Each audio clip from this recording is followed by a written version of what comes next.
राज्य की सत्ता पर फिर से काबिज होने के लिए बीजेपी लगातार अपनी सियासी तैयारियों में मसरूफ है और अब इसके लिए पार्टी ने एक नया सियासी चक्रव्यूह रच डाला। जी हां, अब बीजेपी सीएम योगी और दोनों डिप्टी सीएम को चुनावी मैदान में उतारकर अपनी नैया पार लगाने की तैयारियां कर रही है। बीजेपी का क्या है यूपी चुनाव जीतने का प्लान, देखिए इस रिपोर्ट में।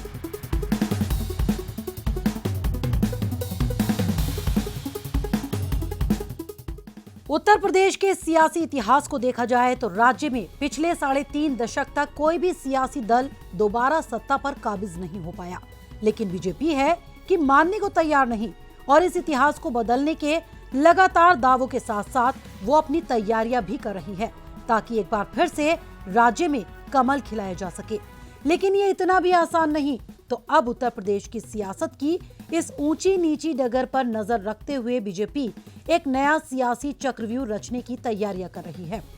खबर है कि पार्टी इस चुनाव में अपनी नैया पार लगाने के लिए राज्य के सीएम योगी आदित्यनाथ और अपने दोनों उप मुख्यमंत्री केशव प्रसाद मौर्य और दिनेश शर्मा को उतारने का मन बना चुकी है।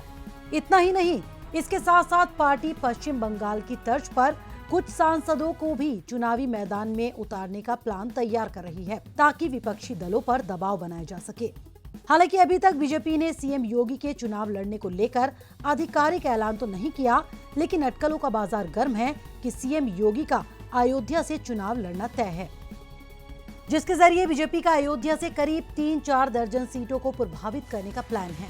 वहीं चर्चाएं ये भी तेज हैं कि राज्य के डिप्टी सीएम केशव प्रसाद मौर्य कौशाम्बी के सिराथू सीट से चुनावी मैदान में उतर सकते हैं, तो राज्य के दूसरे डिप्टी सीएम यानी दिनेश शर्मा लखनऊ की किसी सीट से चुनावी मैदान में ताल ठोकने की तैयारियों में है।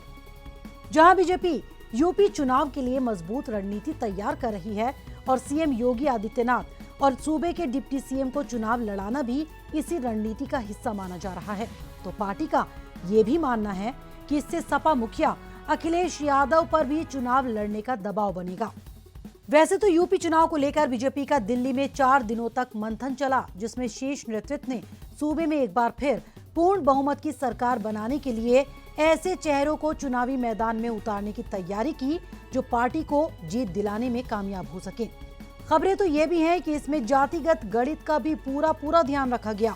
टिकट वितरण में अगड़ों के साथ साथ पिछड़ों और दलितों को भी तरजीह दी जाएगी, तो बसपा के वोट बैंक पर नजरें गड़ाते हुए कई जाटव प्रत्याशियों पर भी दाव लगाया जाएगा और पार्टी कुछ विधान परिषद के सदस्यों को भी चुनावी मैदान में उतारेगी।